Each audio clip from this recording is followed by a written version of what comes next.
Getting ready to get started. Some last minute setup going on here. I am live on Instagram. However, this is the place to be. Zoom is the place to be. That's where the party's at. For those of you on Instagram, I may be glancing over my screen here at my phone to Instagram. So that if I look distracted, that's what I'm doing, checking in with Instagram people. You guys are getting the best of this podcast. So this is why I'm inviting and encouraging anyone on Instagram to come here and join us on Zoom. I've even got a QR code taped to the back of my laptop, so you can scan that to join us on Zoom, or you can go to the link in my bio to join us on Zoom. If you're already on Zoom, you're already ahead of the game. And welcome to the show. I'm going to go ahead and get started here. We've got a good show today. My very first episode of Women Who Do Podcast. This is a podcast about brave women making bold moves. And the mission of this podcast is to inspire women, primarily in later adulthood, to embrace their courage and to really go after their dreams. Okay.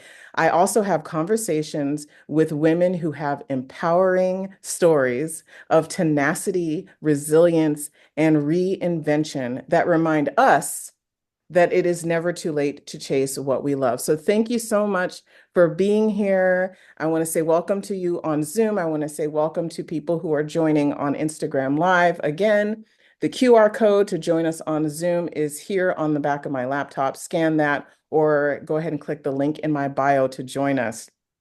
Well, I am your host, Dawn Bordelon. I am a survivor of childhood trauma who became a warrior for women's health, then an inspiring, enterprising entrepreneur, and now a powerful public speaker. I love alliteration, in case you haven't noticed that. And I feel really compelled to share the incredible stories of other women who have overcome challenges, reinvented themselves, and made bold moves to facilitate positive change at any age so that we can be reminded and inspired to keep going. So just a few housekeeping notes before we dive into the show. I highly recommend that you join on Zoom. Again, join us on Zoom. There's going to be, in future episodes, there will be more visuals, more screen shares, more sort of interaction, and I want people to be able to get the full experience. Instagram does have some limitations. And so this is just a much easier platform to engage with people on.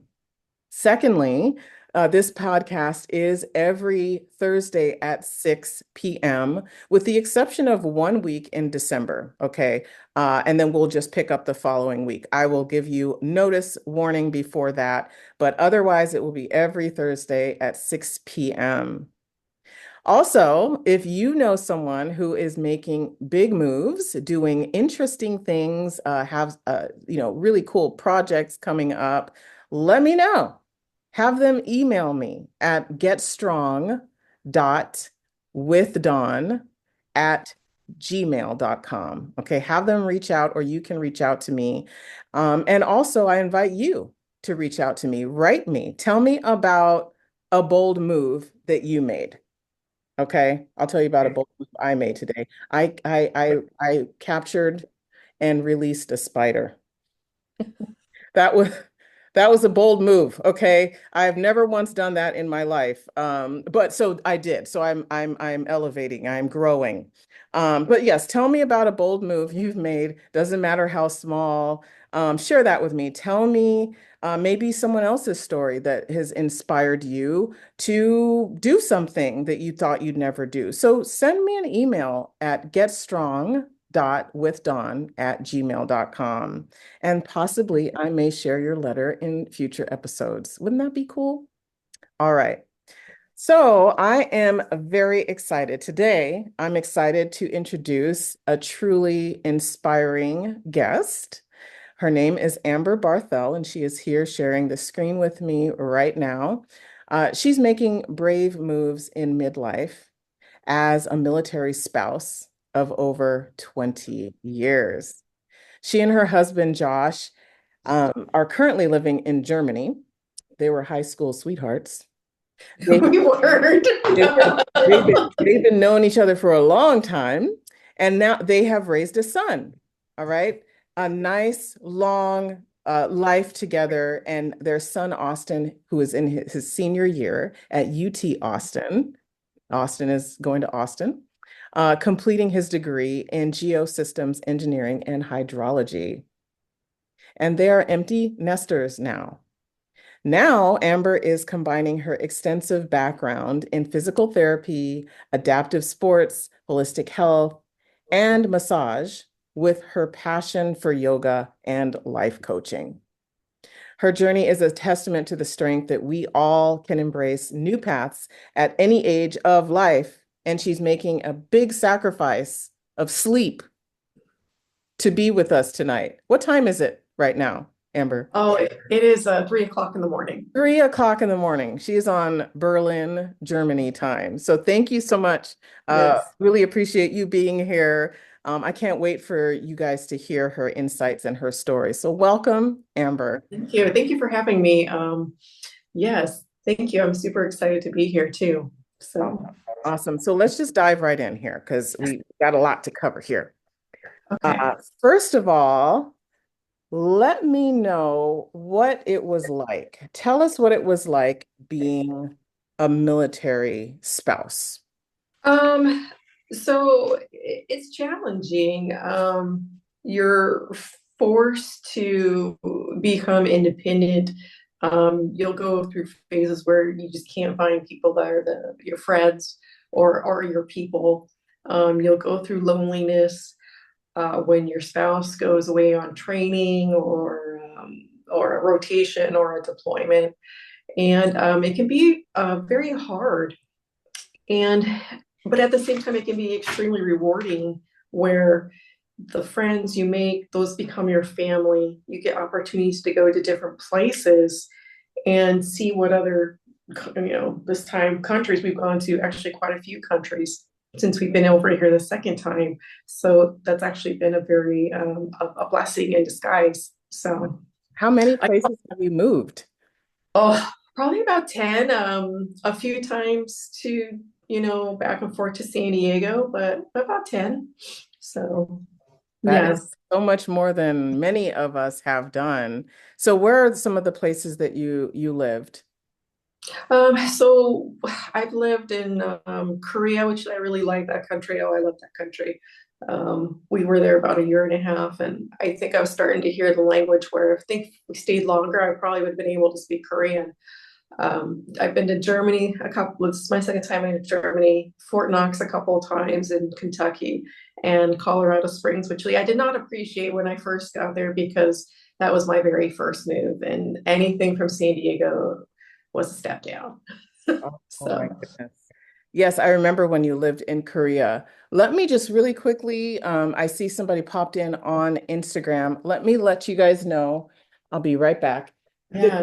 code to join us on Zoom. Please join us on Zoom for a better experience. You can use this QR code or you can go to the link in my bio. You're going to be able to see and hear much better here on Zoom. So please come on over, click the link in my bio, or you can scan this QR code. Let me also let Amber in here. Let's see here. Amber, I want to make sure. Did you request to join? Oh, that's what I forgot.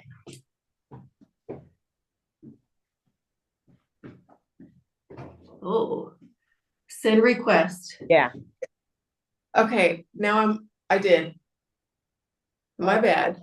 You guys will be able to see Amber, who is on with me as well. So just give me a second. She just sent. Technicalities, everybody. Technicalities. So, Okay. good. All right. You should be on. All right. Let me know. Oh, There we go. Join us on Zoom, everyone. Yeah, technicality. Yes. Sorry. Okay. So if you're on IG and you need to watch us there, that's fine. You can see us both, hear us both, but definitely join us on Zoom if you are able. QR code or click the link in my bio. You're going to be able to see, hear much better. Okay, so we're talking with Amber. She has talked about how her life has been as a military spouse for the last 20 years. We're just digging into that. Lived in 10 different places in during that time, including Korea. What was it like having a small child during this time? So, um, it can be really exhausting and tiring, as anybody knows with the little kids. But I think one of the things in Korea, and it was like one of the first times well, it was the first time I've ever been overseas. And Austin is such a cute kid. And I remember telling him, do not let go of my hand. I said, if someone takes you, I will never see you again. And it was probably traumatizing for a child, but I wanted him to know how important it was. But I was really blessed with Austin. Austin is such an amazing, different child. He is amazing. So Yeah, he is. He is. It's been, amazing watching him grow up sort of from a distance. And the fact that he also has a relationship with my son is just a really beautiful thing. So he's a remarkable young man, Austin is. So going back to those early days of living in other countries and moving all around, what was it like finding work? Was it easy to find a job, a career? What did you do about that? So I worked a little bit when he was really young. And then when we moved, we realized that childcare was really expensive. And basically probably my paycheck would have went to childcare. So it just wasn't worth it. And we decided that when he went to school, then I would try to find a job. Um, Also, sometimes it was hard. It took a while. It also, I need to turn down my volume. Okay. So sorry. All right. I do see we do have viewers on on Instagram Live. Right. Welcome, welcome. Join us on Zoom to get a little bit close up and a little bit better audio. If you can't, that's fine. I'm happy to have you here. But we're going to go back into our conversation Yeah. with Amber about finding work in those early days. Was it easy? Were the jobs just Yeah. But yeah, getting into the GS system was actually really great. And from there, it just opened more doors and opened more doors. And I don't know how I got some of these jobs, but I did. And they were all amazing jobs. And I think they actually helped me become the person who I am today. So I'm very thankful for those opportunities that I've had. So it's been great though. So what kind of places did you work? I know there was a Oh, therapist. There was one where you played sports all day. Oh my God, that was my favorite job. So worked in what was called the Soldier Adaptive Reconditioning Program, and I got paid to play sports all day. And that was my favorite job. My last job I had was working in physical therapy as a tech. But I had great opportunities. I used to do this knee and ankle class. Well, we do hips too, but it was plyometrics, agility. And I also had the opportunity to make what we would call a mobility class, phase one and phase two. And those were, I mean, I felt so proud. I mean, to me, those were my babies. That was my baby. And I don't think my baby's there anymore. They took it to the next level, which is really nice. But those things are actually very rewarding. Um, but yeah, and the people who I worked with were just absolutely amazing. A couple of the therapists that I worked with, they really pushed me where sometimes I get a blank piece of paper and they tell me basically like, this is what's going on, figure it out. And I'm really thankful that they actually were like, dude, come on, you can do it. So it was nice. That's awesome. Well, so now fast forward, many years. Now you're back in Germany for the second time. What has Yes. it been like working in Germany again? So when I got here, I kind of felt like everything was ripped away. I forgot about how nice, forgot about what stability felt, how nice stability was. And I kind of took a little bit of time off. And then when was ready to go back, a lot of doors stayed closed. And my 14 years of experience working with the military wasn't enough. And I just took it as a sign that that wasn't what I was supposed to do. Like I even did like a 200 yoga program and offered yoga to the post or to different departments through the Red Cross, and nobody wanted it. Nobody wants it. And it to me, I was like, well, maybe yoga's not the thing to do. But I still enjoyed it, and I still just wanted to do it. And I do teach at the gym for fun, and the relationships I have there are great. I can't be more thankful for the people that do go. They are amazing people. Well, then how did you go about dealing with these roadblocks? Okay, so you knew you enjoyed doing yoga, you offered Mhm. these things, it was always a no. What did you do next? So I I wasn't sure exactly what I was going to do. And one day I was like, okay, well, I'll go to the education center and go talk to the career counselor there. And I explained my journey and my path and all these different skills I had. And she's like, hey, I think you have something here. Have you ever considered life coaching? And I was like, no, I just never had. And so I went home and I researched programs. I actually started listening to Louise Hay. I had my cousin Laura suggested her, and it's a 15-minute video on like 100 affirmations. I started listening to it. And then I was just randomly talking to my brother, Fernando, and he's like, hey, Carolyn used to do life coaching. You should call her. And so I called Carolyn to ask about her experience, and she recommended a couple of people to look up.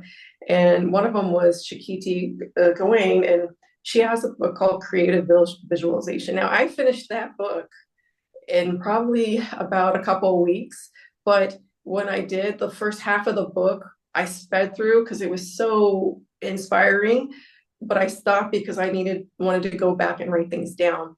So I probably would have finished it in a week if I would have took no notes. But from there, I started watching Rob Dial, Mel Robbins. I really like her, a little bit of Jay Shetty. And I realized I had happened to take this course at my previous job called motivational interviewing. Now, I had took it because I was trying to figure out how to connect with patients better and what I was missing or how can I get the best outcome from them. And I realized they were all using, it didn't matter in which platform with coaching, even other ones I had researched, they're all using reflective listening. And I was like, oh my gosh, I can do this. I can put all this together, and that will help me move forward. So I started doing more research on what the military has offered for spouses. They do have it where you can have a career coach in different fields. And oh, I haven't seen him in about like a month, but it's just because I've been busy. But I do have a career coach through my SECO that is free for military spouses. And he has helped me push forward and start doing things. He gives me a little bit at a time. So it's been really nice. And I just take action every day. And that's what I tell myself to keep myself moving forward. So, So it sounds like you found, an ally in this career coach. Who yeah. else has been a supporter during this time?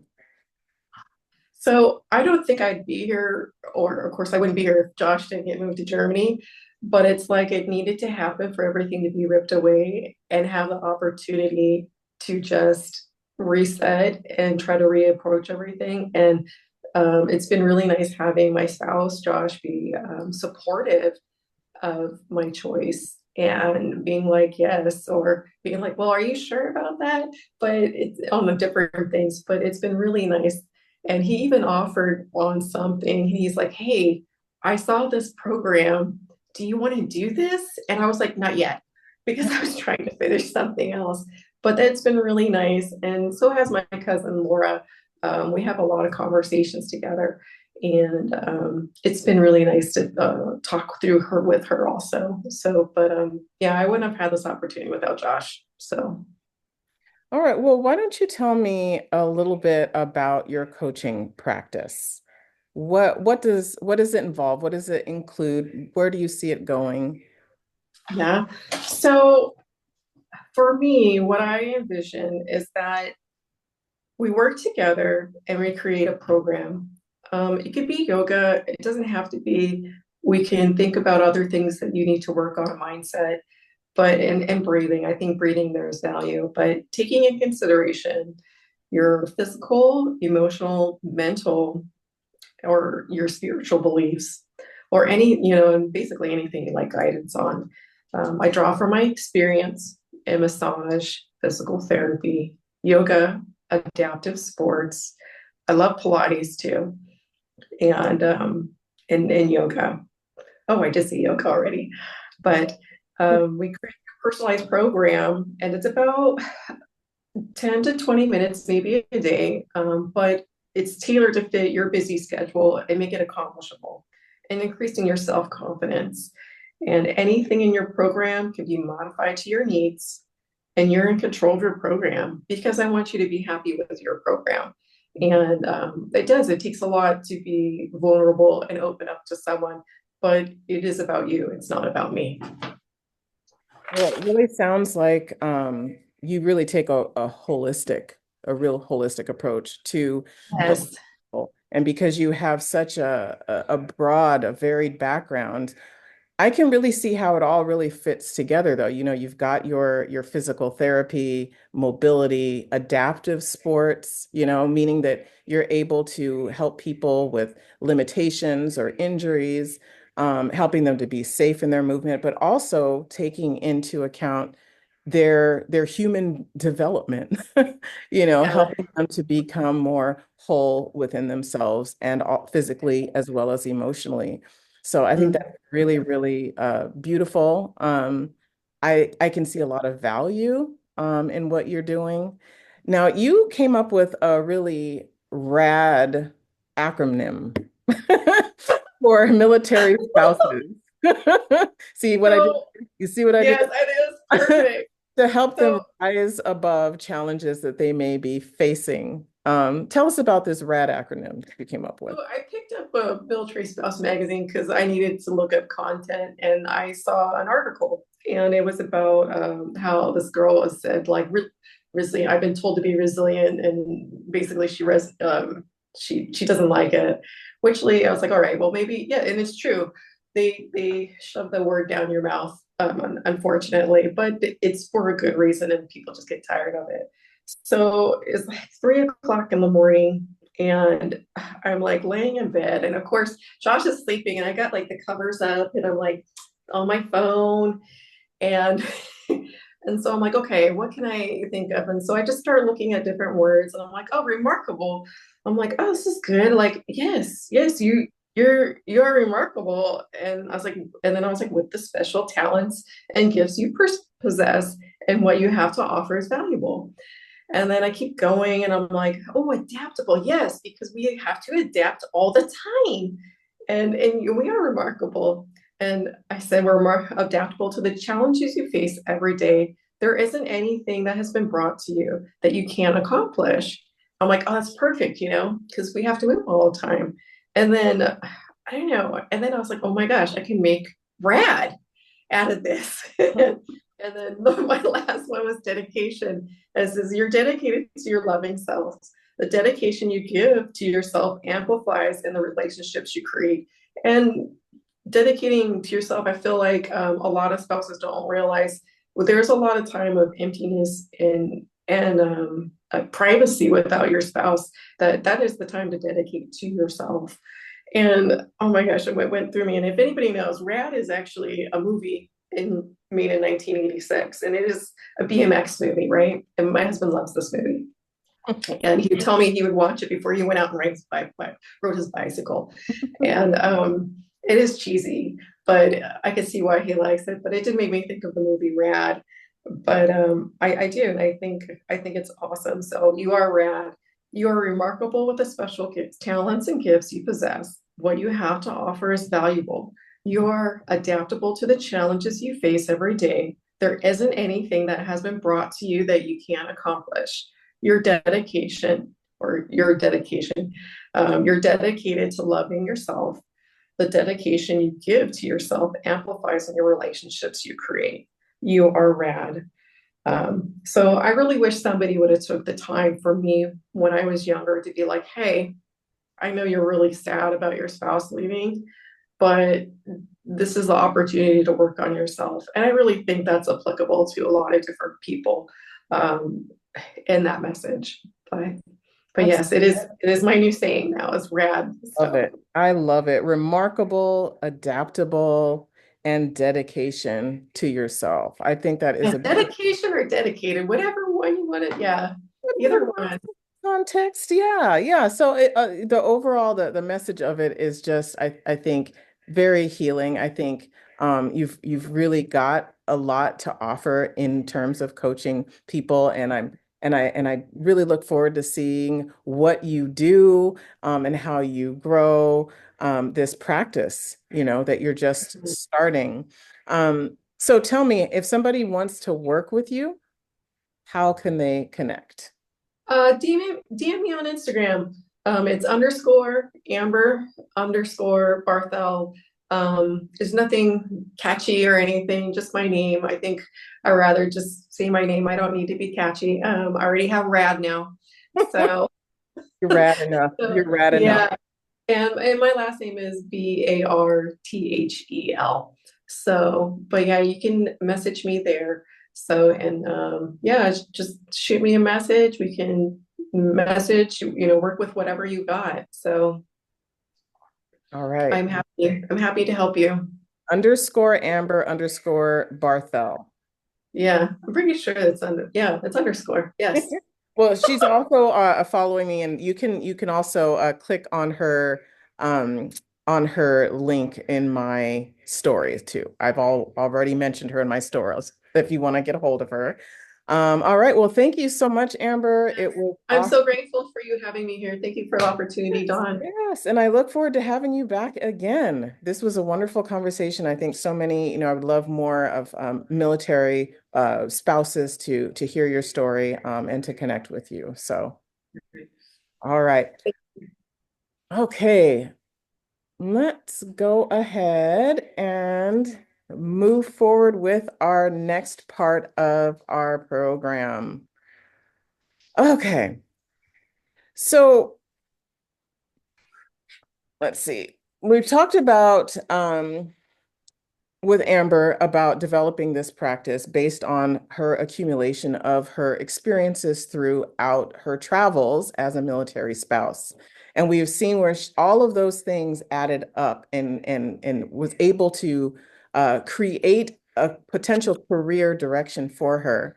And she's already working with people. I encourage you to reach out to Amber. If you are interested, you can reach her through DMs through Instagram underscore Amber underscore Barthel. Okay, so moving on to the last segment of our first episode of the Women Who Do podcast. I'm calling it Women Who Wow. That's pretty catchy. Women Who Wow. And it's a mini contest where I'm going to give you a few clues about a notable woman who has done or is doing big things. And I'm going to do this every week. And the first person to email me the answer, now don't DM the answer and don't put it in the chat if you know who it is. Email me the answer at getstrong.withdawn@gmail.com. Okay, so email me the answer. And the first to email me the correct name of the woman that I'm talking about will get a mention in the next podcast episode. Now, I would love to give you a prize and, maybe in the future I will have prizes, but, a mention, an honorable mention comes to you for answering the correct name of the woman I am talking about. Okay, so here are this week's clues for women who wow. All right. So first of all, I'm going to give you a clue on the cultural background of this individual. She is the daughter of immigrants from a South Asian country and has openly discussed how her heritage influenced her journey and mission. All right, so that's the first clue. Number two, she is a tech advocate.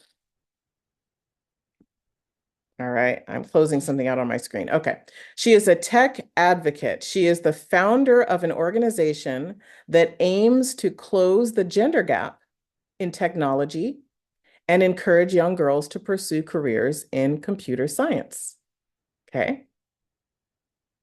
Number three, she has delivered a widely viewed TED Talk that focuses on the challenges girls face in tech and the need for more female representation in the field. All right, she's delivered a TED Talk. She is an author. She wrote a book titled Brave, Not Perfect, which discusses the importance of embracing imperfection and taking risks. Okay, so those are your clues for Women Who Wow. Who is she? Email me your answer at getstrong.withdawn@gmail.com. Okay. So we're going to do that every week. Next week, I will announce the winner. And then we will do a new one next week. Now, so moving on, as far as next week goes, next week's guest is TBA. It's to be announced. So this is where, again, I reach out to all of you who are watching. I know that you know someone who is inspiring. You know a woman who is doing big things, okay?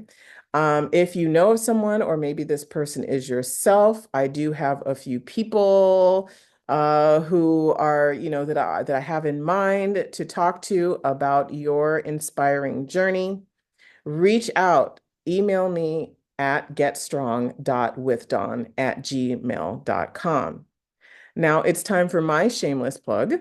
I am a strength training coach, a women's strength training coach in San Diego, and I'm accepting new clients for 2025. So if you want to work with me, email me for pricing and info at the same email, getstrong.withdawn@gmail.com. I do in-person and online strength training.